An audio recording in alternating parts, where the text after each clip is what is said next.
right. Speaking of comedy movies, I got to check out Happy Gilmore 2. I debated on putting this on here because I do like to talk mostly about theatrical experiences. I also don't want to get continue to be tied down by trying to review movies because that's not going to happen every week. I'm a dad. I don't have time to watch movies as much as I used to. Um, but I was like, well, but this one's being talked about a lot still. And I kind of want to give my 2 cents. Even though I was disappointed with the movie. For context, I watched Happy Gilmore a lot as a kid. It was one of those movies that my buddy and I would throw on all the time. Don't you want to go to your home and um, all that stuff. The movie to me, I watched it before Happy Gilmore 2. I think I said last week I put it on, and I just could relive these moments in my head as I'm hearing in the background. And there's just something sweet about the first movie. It's endearing. It's this movie about Happy trying to get money to save his grandmother's house, and to have the grandparent there, and then have Virginia there. Like there was the two anchors to Happy's life that just felt like okay, it humanized him. It made the world reality, despite some of the more outlandish antics that were happening throughout the movie. And then the anger wasn't like this deep thought behind it. It was just used as comedic beats. It was this exclamation mark on a lot of these moments in this film of being angry. The price is wrong, Bob. Or whatever the case may be. And yeah, there's just something sweet about the first Happy Gilmore. And unfortunately, Happy Gilmore 2 is unable to capture that sweetness. There are moments, there's glimpses of that. But I'm just gonna spoil this one moment, this major plot or story beat that I don't even know tell me below what you think it is. The moment that they decided to kill off Virginia, that's all I'm gonna say, was where the movie took a turn. Like the moment it happened, I remember turning back because my wife wasn't watching, but she was in the room, and it happened. I said, "Are you kidding me? What?" Like immediately soured my taste buds. I was like, how, what, why?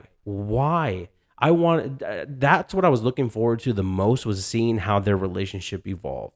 I guess you kind of got to see it because they had like 4 or 5 kids before she passed away. But like now Happy's a single dad with all these kids and he loses everything. Like, and when that's a trope that they use in a lot of movies, right? To take everything away from the hero.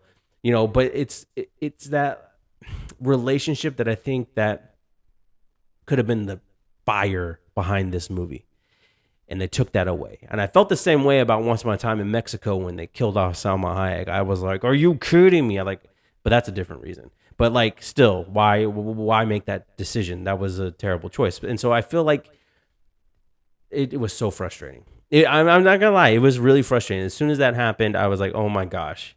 And they didn't even make up for it. After that, they're trying to explore these more mature themes, which I do appreciate. It's 30 years later, you're going to be losing people, right? And exploring themes of grief and relationships between parents, father and sons was a big through line with a lot of these characters, especially these side characters.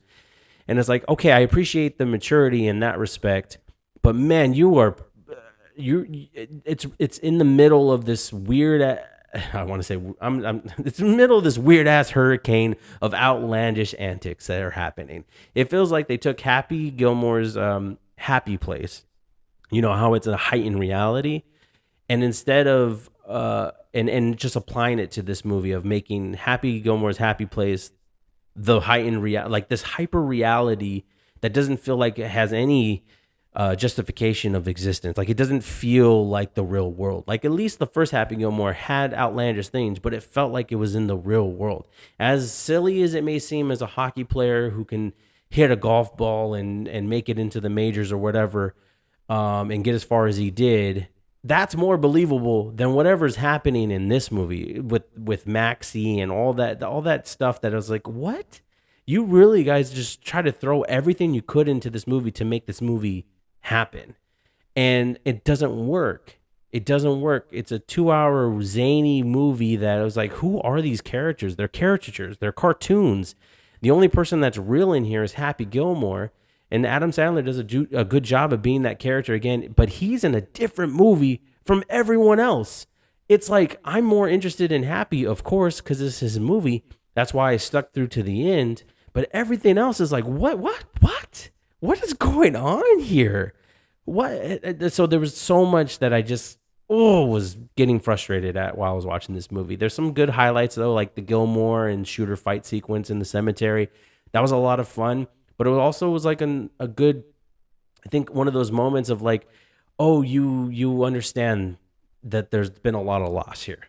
And unfortunately, a lot of it brought on by Happy, and it feels like, oh, that feels really dark. If it doesn't, it just and then and then you go into the rest of the movie, you're like, okay, it's like this is just unpleasant, man. This is you're trying to be like this Top Gun 2, this Top Gun Maverick movie / Mission Impossible: The Final Reckoning, where you're like flashing back to the first one because the first one was so meaningful, but it doesn't mean the same thing in this movie because you're not hitting the notes you need to hit to make those moments accentuate. So they're just empty, hollow. Like the only thing is that's cool about it is like, whoa, if I was Adam Sandler's friend, that'd be awesome because I could have a movie 30 years from now. I could show up again. That's amazing. That's the only thing that it was the flashbacks were utilized for was just to be like, hey, you remember this guy? He was in that movie too. And it's like, come on. The cameos were insane. Too many, way too many. Took me out of the movie. I was like, this is pointless. Why have so many cameos? There's certain ones that worked. I specifically love the Eminem one. Sorry, that's just I just thought that was a lot of fun. Maybe it's because of him. It just made it that much more fun. I don't know, but to me, everything else was like, okay, what? Why do we have to have so many cameos? What's the point? I don't understand. Then the Bad Bunny though, he was a pleasant surprise. I give you that. He had some really good moments. I love when he was catching the baseballs. I thought that was really funny, really well timed. But yeah, the cameos, the villain was so cartoonish. With the bad breath, the fart breath, like what is going on here? And there's obviously I can. There's a lot of immature comedy in here, and I'm very immature when it comes to comedy. But this one was like, we're gonna double down on everything that's immature. Like we're just gonna use juvenile jokes. We're not gonna build up to anything. There's just a bunch of gags that I think just make it hollow. But ultimately, the biggest problem I have with this is the death of Virginia. I was like, I can't believe they took that away from Happy. Like, there's nothing else you could have done to make his life harder. And it's unfortunate because I think we needed a comedy, and I was hoping that this one would work. I was like, oh, it's going to Netflix. Hopefully, it's gonna be good still, even though it's not getting a theatrical release. I love Adam Sandler. I love the first Happy Gilmore, Big Daddy, and Click, and I even if we just go in terms of Netflix, I loved Hustle. That movie is fantastic.